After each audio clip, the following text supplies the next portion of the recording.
வணக்கம். நம்ம இன்னைக்கு மூன்றாம் பத்து 7ஆம் திருமொழி மாயன் மேல் மகள் மாலுறுதல் பற்றி. அதாவது பெரியாழ்வாருடைய அவருடைய வாழ்க்கையினுடைய சம்பவமாக கூட இருக்கலாம். திருமாலின் மேல் காதல் கொண்ட தன்னுடைய மகளை பற்றி பாடுவதாக அமைந்த பாடல்களை இந்த 10 பாட்டுல அமைச்சிருக்காரு. அது ஆண்டாளுடைய காதலாகவும் இருப்பதற்கான வாய்ப்பு உண்டு. ஆனா இந்த பாடல்ல வேற வேறு தாய் தந்தையை பேசுவது போல இந்த பாடல்களை அவர் அமைத்திருக்காரு. நம்ம பாட்டுக்குள்ள போலாம்.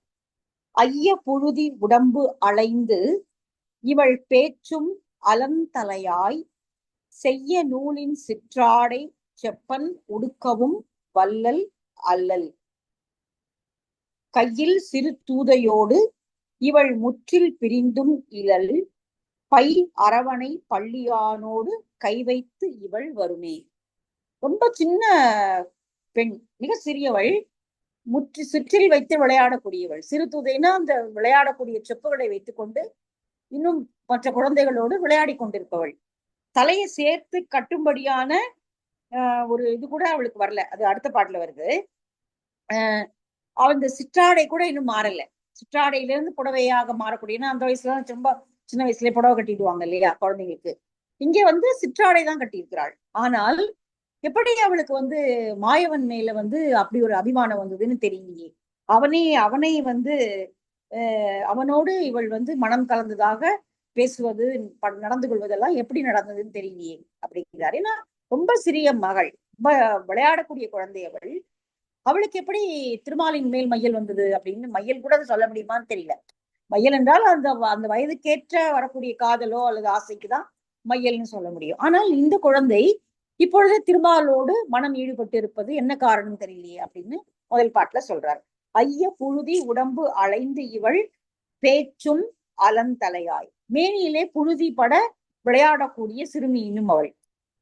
வாசல்ல, முற்றத்துல அல்லது தெருவுல அந்த புழுதி பட விளையாடக்கூடியவள். உடம்பு முழுக்க புழுதியை பூசிக்கொண்டு விளையாடக்கூடிய மகள். சிற்றாடையை சீராக உடுப்பதற்கும் அவளுக்கு தெரியாது. செய்ய நூலின் சிற்றாடை செப்பன் உடுக்கவும் வல்லல் அல்லல். அவளுக்கு அந்த சிற்றாடையை கூட ஒழுங்காக சுற்றி கொள்ள தெரியாது. அதை அம்மா அப்பா சுற்றி விட்டாங்கன்னா அதை சுற்றி கொண்டு அவள் விளையாடி கொண்டிருப்பாள். அப்படிப்பட்ட ஒரு பிராயத்தில் இருப்பவள் அவள். கையில் சிறு தூதையோடு இவள் முற்றும் பிரிந்தும் இழல். அங்க சிறு தூதைன்னா கையில வச்சு கொண்டு விளையாடக்கூடிய மண்பானை மாதிரியான சின்ன சொப்பு சாமான்கள். அந்த சொப்பு சாமான்களை பிரிஞ்சும் இல்ல, இன்னும் அது மட்டும் பிரியல. அதோடதான் இன்னும் விளையாடிக்கிட்டு வாசல்ல திருப்புழுதியோடு விளையாடி கொண்டிருக்கிறாள். பை அரவணை பள்ளியானோடு கை வைத்து இவள் வருமே. ஆனால் இவள் எப்படி அரவணையில் பள்ளி கொண்டிருப்பவனாகிய திருமாலின் மேல் தனக்கு விருப்பம் என்பதை போல சொல்லிக் கொண்டிருக்கிறாளே, இது எப்படி? இது கணவனோடு களவொழுக்கம் நிகழ்த்தி வருவாளோ? களவொழுக்கம்னா தனியாக பார்த்து சந்தித்து பேசிட்டு வர்றது. அதை எப்படி இந்த மகள் செய்ய முடியும்? அவளுக்கு எப்படி அவன் மேல் காதல் வந்ததுன்னு தெரியலையே அப்படின்னு இவர் ரொம்ப ஆச்சரியமாக மிக சிறு பிராயத்திலேயே தன் மகள் எப்படி திருமாலின் மேல் ஈடுபாடு காட்டுகிறாள் அப்படிங்கிறத ஒரு தாய் சொல்வது போல இந்த பாடல் அவர் எழுதியிருக்கிறார். அடுத்து வரக்கூடிய பாடல்களும் இதே போல பெண் திருமாலின் மேல் காதல் கொண்டதுதான் சொல்லுது. வாயிற் பல்லும் எழுந்தில மயிரும் கூடி முற்றில சாய்விலாத குறுந்தலை சில பிள்ளைகளோடு இணங்கி தீ இணக்கு இணங்கு ஆடி இவள் தம்மன்ன செம்மை சொல்லி மாயன் மணிவண்ணன் மேல் இவள் மால் உருகின்றாளே. திருமாலின் மேல் இவளுக்கு மால் என்றால் மயக்கம். எப்படி வரும் மயக்கம்? எப்படி வரும்? புரியவே இல்லை. அந்த அம்மாக்கு புரியல. வாயிற் பல்லும் எழுந்தில, முற்றும் எல்லா பற்களும் எழுந்துக்கல, இன்னும் எல்லா பல்லும் வளரல. குறைஞ்ச பல்லுதான் வளர்ந்துருக்கு. இன்னும் நிறைய பல்லு, கடவாய் பல்லோ அல்லது பின்னாடி இருக்கிற பற்களோ இன்னும் முளைக்கல. வெறும் பால் பற்களும் அவை என்ன முளைத்திருக்கின்றன. மயிரும் கூடி முற்றில, மயிர் நல்லா சேர்த்து இப்படி கட்டும்படியான முடியும் வளரல. அது கொஞ்சம் பிசுறா அந்த குழந்தை முடி அப்படியே இருக்கு. மயிரும் கூடி முற்றில சாய்விலாத குறுந்தலை. அப்படி தாய் கடங்காமல் விளையாடி கொண்டிருக்கக்கூடிய பிள்ளைகளோடு சேர்ந்து இவள் தீ இணக்கு இணங்கு ஆடி ஒருவேளை ஏதாவது வாசல்ல விளையாடியதுல ஏதாவது காத்து கருப்பு அடிச்சிருச்சோ. இணக்குன்னா பேய், காற்று கருப்பு, இந்த மாதிரியான தீவினை செய்யக்கூடிய காற்றுகள், அந்த மாதிரி அது ஏதாவது இவளை பிடிச்சிருச்சு. ஒருவேளை வாசல்லே விளையாடிட்டு இருக்காளே. பொழுது, அதாவது சந்தி காலத்துல வெளியில போகக்கூடாது, உச்சி பொழுதுல வெளியில போகக்கூடாது அப்படின்னு சொல்லுவாங்க இல்லையா. உச்சி பொழுதுல வெளியில போகாத, சந்திய காலத்துல போகாத, இரவுல போகாத அப்படின்னுவாங்க. சோ அப்ப அந்த மாதிரி ஏதாவது அவளுக்கு வந்து தீ அணைக்கு விட்டு விட்டாளா தெரியல. எனக்குன்னா பேய், அப்படி பேய் பிடிச்சது ஏதாவது அவளை ஆட்டுதா? இப்படி இவள் இந்த பிராயத்துல அவளுக்கு இப்படி திருமாலின் மேல காதல் வரும்? தீ அணக்கு இனக்கு ஆடி வந்து இவள் தம் அன்ன செம்மை சொல்லி. ஆனால் கண்ணனுடைய பெருமைகளையும் அவனுடைய அழகையும் வாய் பிதற்றி பேசிக்கொண்டே இருக்கிறாள் இந்த குழந்தை. எப்படி பேச முடியும்? அவளுக்கு இன்னும் பல்லு சரியா வளரல, முடி சேர்த்து கட்டும்படியா வரல, உடம்பெல்லாம் தூசியோடு வாசல்ல குழந்தைகளோடு அம்மா கூப்பிட கூட விளையாடிட்டு இருக்கக்கூடிய ஒரு பருவம் தான் இது. ஆனால் இவள் பேசுவதெல்லாம், எப்பொழுது பேசினாலும் கண்ணனுடைய பெருமைகளையும் அவனுடைய அழகையும் அவன் மேல் தனக்கு குறுக்கக்கூடிய மையலையும் தான் பேசுறாள் ஒழிய வேற எதுவும் பேச மாட்டேங்கிறான். அப்போ இது எப்படி நடக்க முடியும்? இதுக்கு வாய்ப்பே இல்லையே அப்படின்னு சொல்லி திரும்ப அந்த அம்மா ஆச்சரியப்படுறான். மாயன் மா மணிவண்ணன் மேல் இவள் மால் உருகின்றாளே, மா மணிவண்ணன் ஆகிய மணி போன்ற நிறம் பொருந்தியவனாகிய அவன் மேல் இவள் எப்படி மையல் கொள்ள முடியும்? புரியவே இல்லை அம்மாக்கு. அது ஒரு ஒரு தொடர்ந்து வரக்கூடிய ஒரு உறவு அப்படிங்கிற மாதிரி பின்னாடி அதை புரிஞ்சுப்பா. ஒரு குழந்தை பருவத்திலேயே அந்த பெண்ணுக்கு மாயவன் மேல் மையல் எழுந்து விடுகிறது. பொங்கு வெண்மணல் கொண்டு சிற்றிலும் முற்றத்து இழைக்கலுரில் சங்கு சக்கரம் தண்டு வாழ் வில்லும் அல்லது இழைக்கலுற்றாள். கொங்கை இன்னம் குவிந்து எழுந்தில கோவிந்தனோடு இவளை சங்கையாகி என் உள்ளம் நாள்தோறும் தட்டுழுப்பு ஆகின்றதே. தட்டுழுப்பு அப்படிங்கிறது வந்து தடுமாற்றம், ஒரு மனக்லேசம் சொல்லுவாங்க இல்லையா, அப்படியே வைத்த பரட்டுது அப்படின்னு சொல்லுவாங்க இல்லையா, அந்த மாதிரி தட்டுழுப்பு. இது எந்த ஒரு பாஷைன்னு தெரியல. இது வந்து ஒரு சொல் வழக்குல பயன்படுத்தப்பட்ட ஒரு வார்த்தையாதான் இருக்கும். யூஸ்வலா அந்த சைடுல வந்து சவுத் சைட்ல திருச்சி புதுக்கோட்டை அந்த சைட்லாம் வந்து தட்டுக்கட்டு நிக்கிறது அப்படின்னுவாங்க. அது அது வேற மாதிரியான பொருள் தரக்கூடிய வார்த்தை. ஆனா அந்த தட்டுழுப்பு அப்படிங்கிறது வந்து தடுமாற்றம், அப்படியே மனக்லேசமா இருக்கு, என்ன என்ன ஏதோ நடக்க போகுது என்னன்னு தெரியல, அந்த மாதிரியான ஒரு ஒரு பயம் வருது உள்ள இருந்து, தடுமாற்றம் வருகிறது. அதுதான் இந்த இந்த அம்மா சொல்றா. பொங்கு வெண்மணல், வாசல்ல வெண்மணலை குவித்து வைத்திருப்பார்கள். அது எதுக்குன்னா குழந்தைங்க விளையாடுறதுக்காக. அதுல சிற்றில் இழைத்து பல உருவங்களை வரைந்து எழுதி பார்த்து, முன்னாடி எல்லாம் திண்ணை பள்ளிக்கூடம் வந்து மணல்ல தான் நடக்கும் இல்லையா, மணல்ல பரப்பி அதுல விரல்லையோ அல்லது குச்சியாலேயோ எழுதுதான் எழுத்துக்களை பழக்குவாங்க. அப்ப வீட்டு வாசல்ல வெண்மணல் பரப்பப்பட்டு இருக்கும். அந்த வெண்மணல்ல சிற்றில் வைத்து விளையாடும் பொழுது மற்ற குழந்தைகள்லாம் வேற வேற வடிவங்களை செய்து விளையாடுவார்கள். ஆனால் இவள் மட்டும் எப்பொழுதுமே சங்கு சக்கரம் கதை வில் வாழ் என்ற திருமாலனுடைய அந்த அம்சங்கள், அந்த 5 படைகளை மட்டும்தான் வரைஞ்சு வரைஞ்சு விளையாடுவாள். அதை வரைவா அழிப்பா, அது வரைவா அழிப்பா. அதுதான். எப்படி இவளுக்கு இந்த மாதிரியான ஒரு ஒரு எண்ணம் வர முடியும்? அந்த திருமாலனுடைய வடிவங்களை வரையணும் அப்படிங்கிறது வந்து இவளுக்கு எப்படி தெரியும் அப்படின்னு அவளுக்கு ஆச்சரியம், அம்மாவுக்கு ஆச்சரியம். அல்லது இழைக்கொழுக்கு, அது தவிர வேற எதையுமே வரையறதே இல்லை. சங்கு சக்கரம் வில் வாழ் கதை, இதைதான் திரும்ப திரும்ப வரைஞ்சு வரைஞ்சு பாக்குறான்.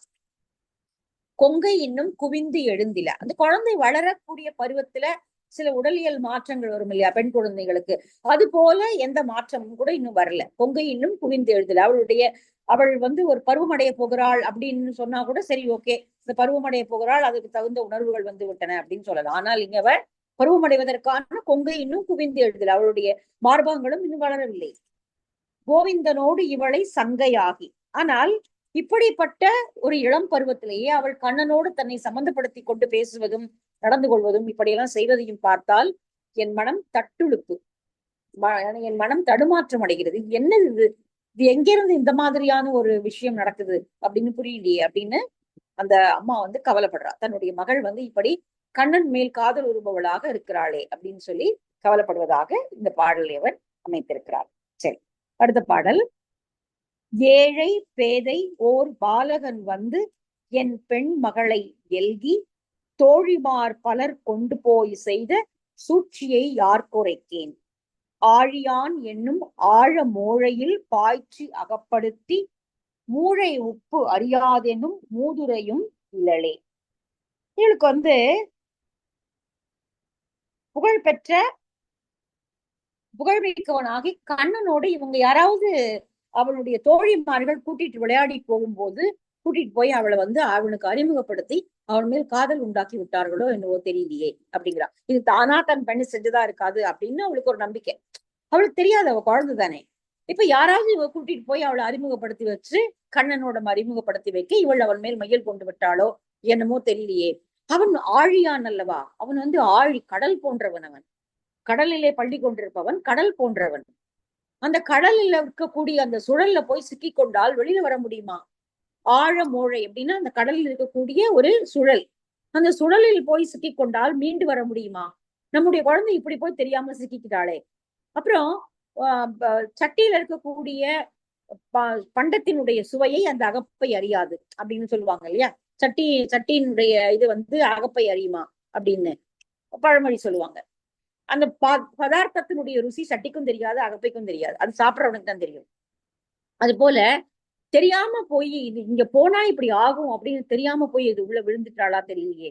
இப்படி பிதற்றி கொண்டு திரிகிறாள், இப்படி எழுதுகிறாள், சிற்றில் எழுதும்போது இதையே எழுதுகிறாள். நிச்சயமா அவளா போயிருக்க வாய்ப்பு இல்லை. யாரோ அவளுடைய தோழிமார்கள் தான் கூட்டி கொண்டு போய் அவளை அப்படி அவனுக்கு அறிமுகப்படுத்தி வச்சு இவளுடைய மனதில் அவனை புகுத்தி விட்டார்கள் அப்படிங்கிறா இந்த அம்மா. ஏழை பேதை. என்னுடைய குழந்தை ஒரு ஏழைனா ஒரு சாதாரணமான பெண், பேதை, அறிவில்லாதவள், ஒரு பேதமை உடையவள், மயக்கமுடையவள். ஒரு பாலகன் என் பெண்மகளை எல்கி, அந்த மாதிரியான ஒரு என்னுடைய மகளை கொண்டு போய் அந்த பாலகன் ஆகிய கண்ணனோடு யாராவது அறிமுகப்படுத்தி வைத்திருப்பார்கள். தோழிமார் பலர் கொண்டு போய் செய்த சூழ்ச்சியை யார் கோரைக்கேன். இது நிச்சய சூழ்ச்சி தான். இது சூழ்ச்சி இல்லாம வேற ஒண்ணுமே கிடையாது. ஏன்னா என்னுடைய மகள் அப்படி போய் பார்த்து பழகியவள் அல்லல். அப்படி யாரும் வாய்ப்பு இது வரைக்கும் கிடைக்கல. அப்ப எப்படி அவளுடைய மனசுக்குள்ள அவன் வந்தான்? அப்ப யாரோ தோழிமார்கள் செய்த சூழ்ச்சி தான் இது. சூழ்ச்சி தான், அது எனக்கு நல்லாவே தெரியுது. இது அந்த சூழ்ச்சி தான் அப்படிங்கிறத அந்த அம்மா தீர்மானமா நம்புறான்.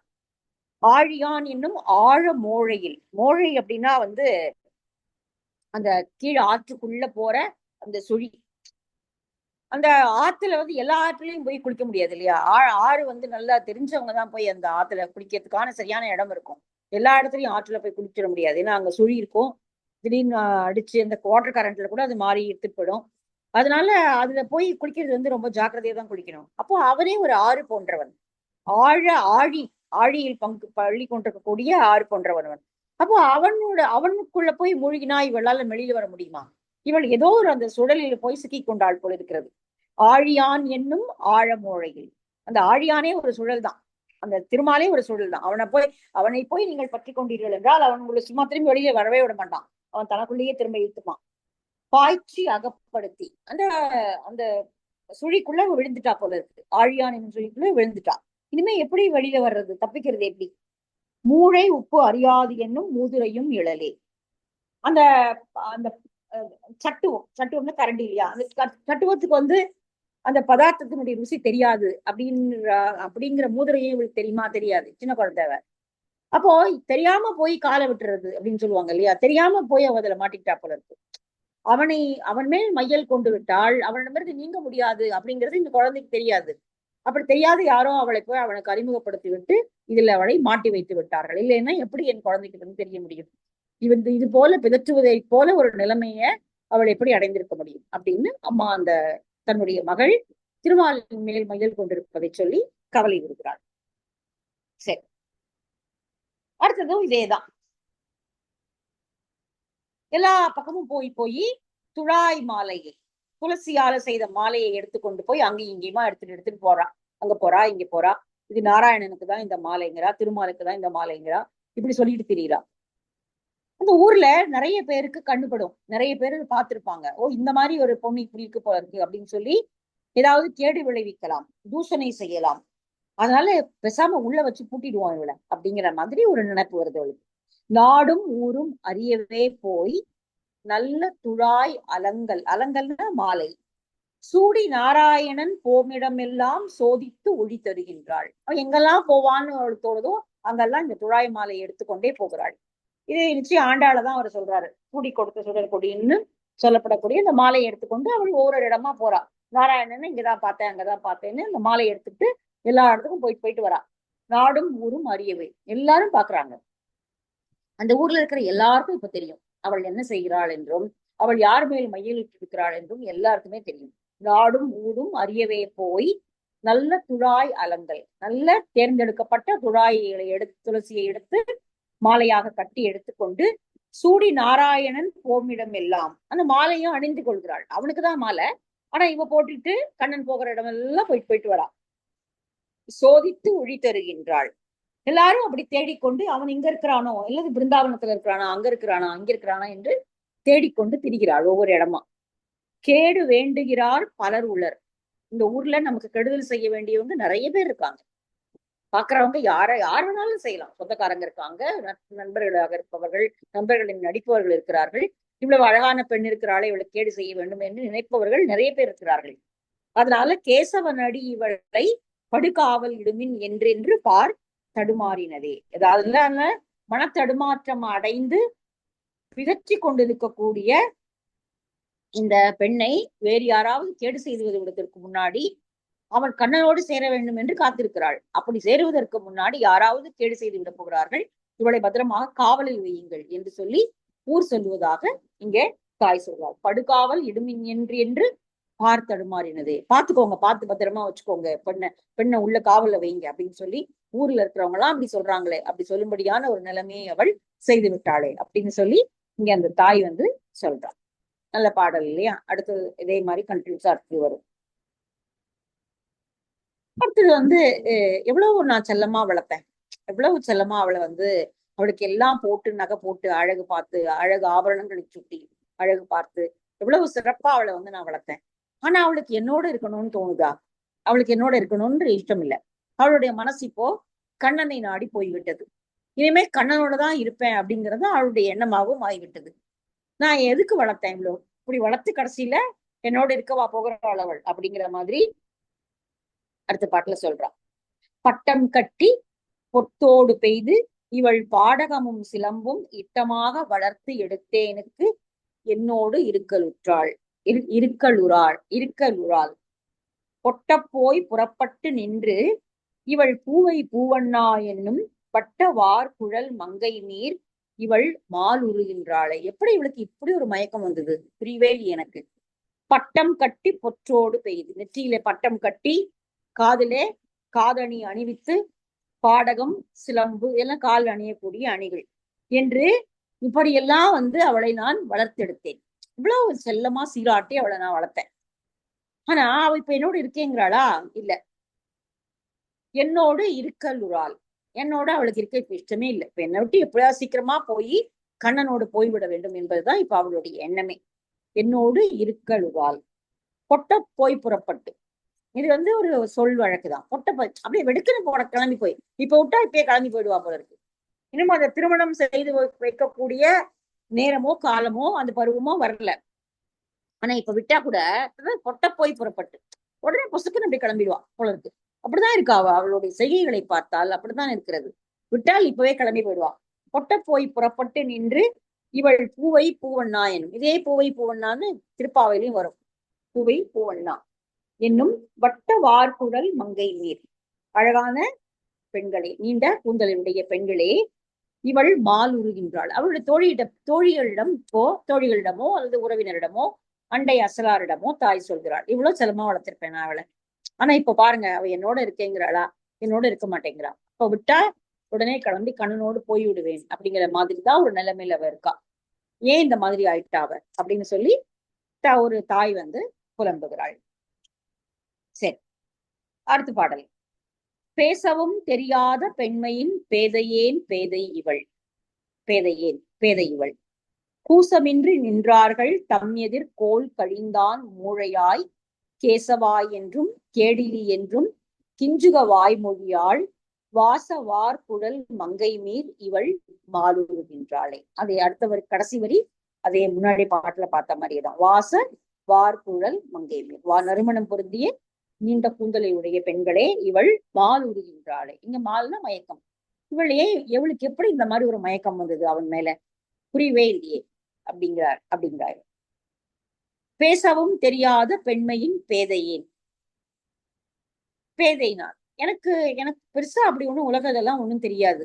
அப்படி ஒண்ணும் பெருசா வெளி வழக்கத்தெல்லாம் பேசக்கூடிய அளவிற்கு அறிவுடையவளாக நான் வளரவில்லை. நான் ஒரு பேதைதான். பேசவும் தெரியாத பெண்மையின் பேதையேன். நான் என்னோட இடம், வீடு, என்னோட வேலைகள், அவ்வளவுதான். அதுக்கு மேல எதுவும் பெருசா பேச தெரியாத ஒரு அறிவிலி பேதை நான். என்னுடைய மகள் இவள். அப்போ என்ன மாதிரிதானே நான் தானே வளர்த்தேன், என்னோட தானே வீட்டுல இருக்கா, அப்ப என்ன மாதிரிதானே இருக்கணும். ஆனா அவ என்ன மாதிரி இல்லையே. கூசமின்றி நின்றார்கள் தம்மெதிர் கோல் கழிந்தான் மூழையாய் கேசவா என்றும் கேடிலி என்றும் கிஞ்சுகவாய். கிஞ்சுகம்னா கிளி. கிளி சொன்னதையே திரும்ப திரும்ப சொல்வதை போல அல்லது கிளி மொழி போல திரும்ப திரும்ப இத வந்து கேசவனே என்றும் கேடுகளை நீப்பவனே என்றும் கண்ணனை பற்றியே சொல்லி சொல்லி பிதற்றி கொண்டிருக்கிறாள். தாய்க்கு அடங்குவதாகவே தெரியல. நான் ஒரு பேதையை போல வளர்ந்தேன். வீட்டுல எங்க அப்பா அம்மா எப்படி சொன்னாங்களோ அதை போட்டுதான் வளர்ந்தேன். அது மட்டும்தான் இவளையும் வளர்த்தேன். ஆனால் இவ அப்படி இருக்காளா? இல்ல. இப்போ அவள் எல்லாரும் கண்டு எள்ளும்படியாக, எல்லோரும் நம்மை நகைப்பிற்கு உரியவர்களாக மாற்றும்படியாக அவ வந்து கேசவா என்றும் கேடிலி என்றும் அவனையே சொல்லி சொல்லி பிதற்று கொண்டிருக்கிறாள். எல்லாரையும் வந்து எல்லாரும் முன்னாடியும் வேற அதை பேசுறா. தனியா வீட்டுக்குள்ள பேசினாலும் பரவாயில்ல, எல்லாருக்கும் முன்னாடியும் பலர் அறிய தன்னுடைய பித்தை வெளிப்படுத்தியவாறே இருக்கிறாள். இந்த என்ன பண்றது? இது நானு என்ன பண்ண முடியும்? எனக்கு என்ன பண்றதே எனக்கு புரியலையே. கிஞ்சுக வாய்மொழியாள், ஒரு கிளி பேசுவதை போல. ரெண்டு விதமாவும் எடுத்துக்கலாம். கிளி போல அழகான மொழி உடையவள் அப்படின்னு எடுத்துக்கலாம். அல்லது கிளி சொன்னதையே திரும்ப திரும்ப சொல்லிட்டு இருக்கும். அது என்ன சொன்னாலும் அடங்காது. அது போல இவள் திரும்ப திரும்ப கேசவனை பற்றியே பேசிக் கொண்டிருக்கிறாளே. எங்கேயாவது தாய்க்கு அடங்குகிறாளா? நான் அப்படி இல்லையே, நான் அப்படி வளர்க்கவும் இல்லை, நானும் அப்படி இல்லை. ஆனால் இவையே இப்படி ஆயிட்டா. வாசமான குழலை உடைய பெண்களை இவள் எப்படி இவளுக்கு திருமாலின் மேல் மால் வந்தது, மையல் வந்தது அப்படின்னு தாய் வந்து கேட்கலாம். அடுத்தது இன்னும் அவ வேற என்னென்னலாம் செஞ்சுக்கிறா. ஏன்னா வீட்டுல தினமும் பார்த்துட்டே இருக்கா அம்மா என்ன பண்றா, அவ என்ன அவளுடைய நடவடிக்கை எப்படி இருக்கு அப்படிங்கிறத பாக்குறா. இங்க அந்த பெண் வந்து இப்ப கொஞ்சம் வளர்ந்துட்டா. கண்ணாடி பாக்குறா, தன்னை அலங்கரித்துக் கொள்கிறாள். அந்த அலங்காரம் வந்து சரியா இல்ல, அவளுக்கு திருப்தியா இல்ல. அவன் பார்க்க அலங்கரித்துக் கொள்ள வேண்டும்ங்கிறது அவளுடைய விருப்பம். அப்போ ஒரு அலங்காரம் பண்ணிக்கிறா. இது அவனுக்கு பிடிக்குமா அப்படின்னு தெரியல. உடனே அதை நீக்கிட்டு வேற அலங்காரம் பண்ணிக்கிறா. அப்புறம் தன்னுடைய அழகை இன்னும் மேலும் அழகுபடுத்திக் கொள்ளும்படியாக பல்வேறு விஷயங்களை செய்து கொண்டே இருக்கிறாள். என்ன வந்து ஏன் வந்து இப்படி அவன் பேரையே சொல்லிட்டு இருக்கா, திரும்ப திரும்ப அவன் பேரையே சொல்லி சொல்லி பேசிக் கொண்டிருக்கிறாள். எப்படி இவளுக்கு இப்படி ஒரு பித்து வந்ததுன்னு தெரியலையே அப்படின்னு சொல்லி இங்க வந்து அம்மா சொல்றா. காரை பூணும் கண்ணாடி காணும், தன் கையில் வளை குலுக்கும், கூரை உடுக்கும் அயர்க்கும், தன் கொவ்வை செவ்வாய் திருத்தும், தேறி தேறி நின்று 1000 பேர் தேவன் திறம் பிதற்றும், மாறில் மாமணி வண்ணன் மேல் இவள் மாறுகின்றாளே. அம்மா வீட்டுல வேலை செஞ்சுட்டு இருப்பா, அப்படியே ஒரு கண்ணால பாக்குறா பொண்ணு என்னதான் பண்ணிட்டு இருக்கா அப்படின்னு. பொண்ணு வீட்டு வேலை செய்யற மாதிரி தெரியல பொண்ணு. ஆனால் ஏன்னா மனம் வந்து இப்ப முழுக்க காதல் வயப்பட்டு விட்டது. காரை பூணும், காரைன்னா கழுத்துல இப்படி போட்டிருப்பாங்க இல்லையா, ஒரு மாதிரி ஒரு சங்கிலி மாதிரி தொங்காது, இப்படி ரவுண்டா சிலம்பு மாதிரி இருக்கும், கண்டகி அப்படின்னு சொல்லுவாங்க. கழுத்துல அடிய மாதிரி வர்றது பிறை நிலா போல இருக்கும். பெரும்பாலும் ஆயர்களுடைய ஒரு ஆபரணம் போல இருக்கும். காரை, அதுக்கு பேர் காரை. கண்டகி அப்படின்னு சொல்லுவாங்க. கழுத்துல போடுவதனால அது கண்டகி. காரை பூணும், அதை எடுத்து கழுத்துல போட்டுக்கிறா. போட்டுட்டு பாக்குறா, கண்ணாடியில போய் பாக்குறா. இல்ல அது ஒண்ணும் நல்லா இல்ல, அது அந்த அலங்காரம் சரியா வரல, அதனால அதை எடுத்துடுறா. திருப்பி எடுத்துட்டு திருப்தியா வரல. தன் கையில் வளை குலுக்கும், திருப்பி இன்னும் கொஞ்சம் வளையல் ஏற்கனவே போட்டிருக்கா, இன்னும் கொஞ்சம் வளையல போட்டுக்கிறா. போட்டு குலுக்கி பாக்குறா. இது சரி, இது உனக்கு பிடிக்குமா, ஒரு வேளை இந்த வளையல்கள் இப்படி சத்தமிட்டால் பிடிக்குமா அப்படின்னு பாக்குறா. திருப்தி வரல. கூரை உடுக்கும் ஆயர்க்கும், ஏதோ ஒரு ஆடையை எடுத்து ஏதோ ஒரு வர்ண ஆடையை எடுத்து, இந்த வர்ணம் உனக்கு பிடிக்குமா தெரியலையேன்னு போட்டு பாக்குறா. இது பிடிக்காதோ தெரியலையே அப்படின்னு சொல்லி எல்லாரும் கண்ணாடி முன்னாடி நடக்குது எல்லாமே. ரொம்ப நேரம் கண்ணாடி முன்னாடி நிக்கிறா. இப்போ அயர்க்கும், அவளுக்கு ஒரு பெருமூச்சு வருகிறது, எது பிடிக்கும்னே தெரியலையே, இப்ப என்ன பண்றது அப்படின்னு. தன் கொவ்வை செவ்வாய் திருத்தும், அவளுடைய அதரங்கள் ஏற்கனவே சிவந்த அதரங்கள் தான். அவள் அழகான பவழ நிறம் போன்ற அழகான உதடுகளின் மகளுக்கு இப்ப அது இன்னும் சிவக்கணும் அப்படின்னு சொல்லி அதை இன்னும் சிவக்க வைக்கிறான்.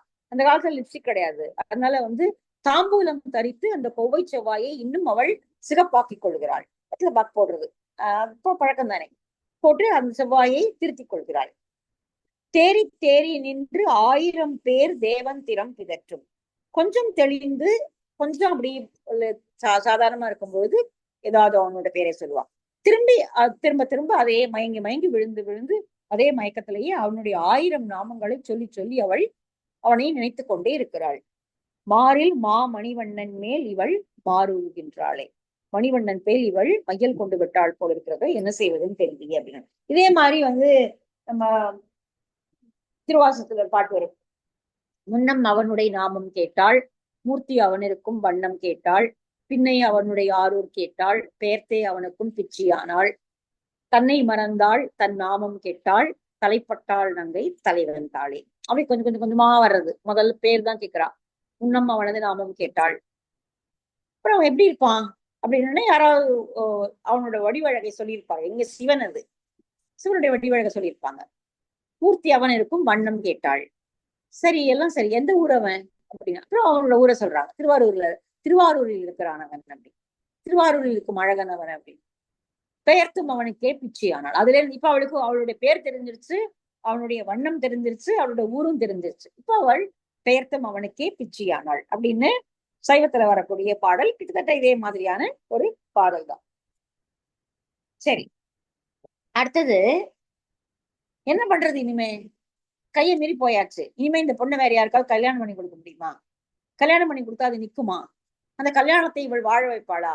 முடியாது, செய்ய மாட்டா. ஏனோ செஞ்சுட்டு போறா போ அப்படிங்கிற மாதிரி இப்போ தந்தையும் தாயும் பேசிக் கொள்கிறார்கள். கைத்தலத்து உள்ள மாடு அழிய கண்ணாளங்கள் செய்து இவளை வைத்து வைத்து கொண்டு என்ன வாணிபம் நம்மை வடுப்படுத்தும்?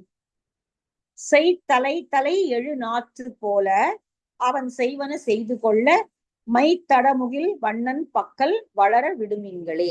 ரொம்ப அழகான பாட்டு. கைத்தலத்து உள்ள மாடு அழிய, கையில இப்ப கொஞ்சம் பணம் சேர்த்து வச்சிருக்கேன், மாடுன்னு செல்வம், கையில கொஞ்சம் பணம் சேர்த்து வச்சிருக்கேன், இவளுக்கு கல்யாணம் பண்ணி கொடுக்கணும் அப்படிங்கிறதுக்காக நல்லபடியாக செலவழிச்சு கல்யாணம் பண்ணி கொடுக்கணும் அப்படின்னு. ஆனா இவ இருக்கிற நிலைமைய பார்த்தா அப்படி செலவழிச்சு கல்யாணம் பண்ணா அந்த கல்யாணத்தை இவ ஒழுங்கா நிலைநிறுத்தி கொள்வாளா அப்படின்னு பார்த்தா இல்ல. ஏன்னா இவ மனசு ஃபுல்லா இப்போ மாயவன் மேல் போய்விட்டது. இவள் வேறொருவருக்கு இவளை திருமணம் செய்து கொடுத்தால் அந்த கல்யாணத்துல இவளே பொருந்தி இருக்க மாட்டா. அது நம்ம கை காசு வேணா செலவானதுதான் மிச்சம். இப்ப இனிமே என்ன பண்ண முடியும்? நம்மளால இனிமே செய்யறதுக்கு ஒண்ணும் கிடையாது. பெண்கள் என்பவர்கள் நாற்று போன்றவர்கள். நாற்று நாற்று வந்து இப்ப விதை ஊன்றது வேற, நாற்று நடுவது வேற, விதை ஊனி நாற்றாக்கி வேற இடத்துல நடக்கிறதுங்கிறது வேற. இப்ப பெரும்பாலும் சில சில செடிகள் சில தானியங்கள் வந்து நாற்றா வளர்த்து வேற இடத்துல நட்டாதான் நல்லா வளரும். நெல் எல்லாம் அப்படிதான் இல்லையா? நம்ம பாக்குறோம், நாற்று விடுவாங்க, முதல்ல ஒரு இடத்துல நடுவாங்க, அப்புறமா வேற இடத்துல நடுவாங்க. நாற்று ஒரு இடத்துல வளர்த்துட்டு நாற்றை கொண்டு போய் வயல்ல நடுவாங்க. நேரடியா நெல்லை வயல்ல விதைக்கிறது கிடையாது. நீங்க நாற்றா விதைச்சாதான் அது நல்லா செழிச்சு வளரும். இப்ப பெண்களும் நாற்று போன்றவர்கள் தான். அவங்க ஒரு இடத்துல பிறக்கிறாங்க, நாற்று வரைக்கும் வருவாங்க தங்களுடைய பிறந்த வீட்டுல. ஆனால் அவர்கள் செழித்து வளர்வது அப்படிங்கிறது வந்து வயலாகிய புகுந்த வீட்டுலதான். அப்ப வந்து அவள் என்ன பண்றா? தலை எழு நாற்று போல, ஒரு செய்ய ஒரு தலைனா இங்க வயல்ல நாற்று நடுவதை போல இவளை கொண்டு போய் அவளுடைய இடத்திலே விட்டு விடுவோம். நாற்று அங்கதான் வளரும் இல்லையா? எங்க நட்டா வளருமோ அங்கதான் வளரும். நீங்க நட்ட இடத்துலயே நாட்டு வச்சுதான் அது வளராது. அது போல இவள் செழிக்க வேண்டிய இடம் மணிவண்ணனிடம் தான். அதனால அவள்கிட்டே விட்டுருவோம். எதுக்கு நம்ம கை காசு செலவழிச்சு கல்யாணம் பண்ணி அதையும் வேஸ்ட் பண்றது? வைத்து வைத்து கொண்டு என்ன வாணிபம் நம்மை வழிபடுத்தும்? இவளை வச்சுக்கிட்டு நம்ம கடங்காத இவளை வச்சுக்கிட்டு என்ன என்ன நம்ம வாணிபம்னா கல்யாணம் பண்ணி கொடுக்கறது, இப்படி செலவழிச்சு கல்யாணம் பண்ணி கொடுக்கறது. என்ன பண்ணிட முடியும்? நம்ம ஒண்ணும் பண்ண முடியாது.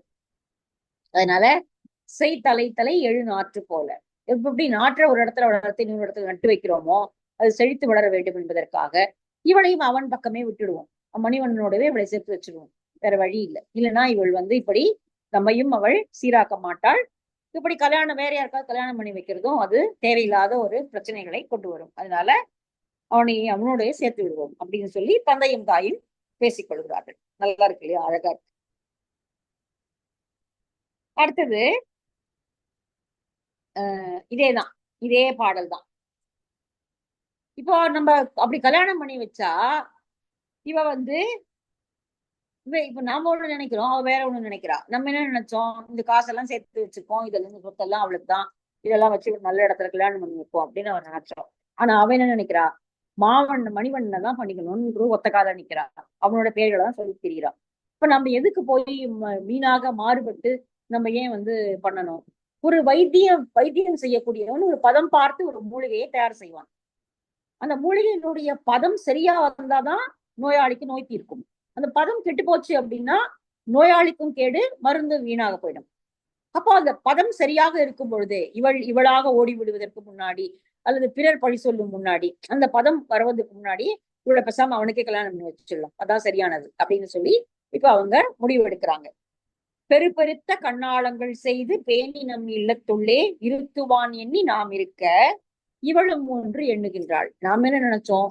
ஊர் கூடி பெரிய பெரிய கல்யாணமா பண்ணி இவளை யாராவது ஒரு வாயற்பாட்டுல ஒரு வேலை வீட்டோட வச்சிருப்பாங்களா இருக்கும் மாப்பிள்ளையா, இல்லது பக்கத்துல வீட்டுக்குள்ளே ஏதாவது கல்யாணம் பண்ணி கொடுத்து நம்ம பக்கத்திலேயே வச்சுக்கலாம் அப்படிங்கிறதா பெற்றவர்களுடைய ஒரு ஆசையாக இருந்திருக்கிறது.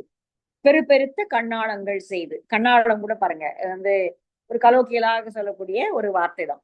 கண்ணாடங்கள் செய்து பேணி நம் இல்லத்துள்ளே இருக்க இருத்துவான் நாம் எண்ணி இருக்க. நாம அப்படி நினைச்சிருக்கோம். இது எல்லாத்தையும் போட்டு கல்யாணம் பண்ணி வச்சு இவளும் ஒன்று எண்ணுகிறாள். இப்ப வேற ஏதோ ஒன்று நினைக்கிறா அவரு. நம்ம நினைக்கிறது அவர் நினைக்கல, அவர் நினைக்கிறது வேற என்ன நமக்கு தெரிஞ்சு வச்சு. மருத்துவ பதம் நீங்கினான் என்னும் வார்த்தை படுவதன் முன்னம். வைத்தியன் செய்யும் மருந்தினுடைய பதம் நீங்குவதற்கு முன்னாடி எப்படி அதை சரியான பதத்துல எடுக்கணுமோ அதே போல இந்த பதம் மாறுவதற்கு முன்னால் வேறு யாராவது ஏதாவது ஒரு வார்த்தை சொல்லிவிடுவதற்கு முன்னால் நாமளே அந்த கல்யாணத்தை செஞ்சு வச்சிருவோம். அதுதான் சரியானது. ஒரு படுத்து இடுமின் இவளை உலகளந்தான் இடைக்கே. உலக அளந்தவனாகிய அந்த திருமாலுக்கே திருமணம் செய்து வைத்து விடுவோம். வேற வழியே கிடையாது. வேற ஒண்ணும் நம்ம செய்வதற்கு இல்லை. செலவழிச்சு கல்யாணம் பண்ணாலும் அது நிக்க போறது இல்லை. அதனால அவனுக்கே அவளை தாரை வார்த்து விடுவோம் அப்படின்னு சொல்லி பெற்றோர்கள் பேசி முடிவு செய்து கொள்கிறார்கள். முதல்ல இருக்கிறதெல்லாம் தாயினுடைய புலம்பலாக வந்தது. அப்புறம் கடைசியில தாயும் தந்தையும் பேசிக் கொள்வதை போல ஒரு பாடலை இங்கே பெரியாழ்வார் அமைத்திருக்கிறார். சரி, இதெல்லாம் படிக்கிறவங்களுக்கு துயர் என்ற ஒன்றே இருக்காது அப்படிங்கிற அவருடைய வாழ்த்துறையோடு இந்த பாடல்கள் முடியுது. ஞாலம் முற்றும் உண்டு ஆளிலை துயில் நாராயணனுக்கு இவள் மாலதாகி மகிழ்ந்தனள் என்று தாயுரை செய்ததனை கோலம் ஆர் பொழில் சூழ் புதுவையர்கோன் விட்டு சித்தன் சொன்ன மாலை பத்தும் வல்லவர்க்கு இல்லை வருதுயரே. இந்த பெண் திருமாலின் மேல் மையல் கொண்டாள் என்று தாய் சொல்வதை போன்ற பாடல்களை அமைத்த விஷ்ணு சித்தனுடைய பாடல்களை படிப்பவர்களுக்கு துயர் என்ற ஒன்று இனி எப்பொழுதும் இல்லை அப்படின்னு பெரியாழ்வார் இந்த பாடல்களை முடிக்கிறார். அடுத்த வரக்கூடிய 10 பாடல்கள்ல அந்த மகள் கோவிந்தன் பின்னாடியே போயிட்டான்.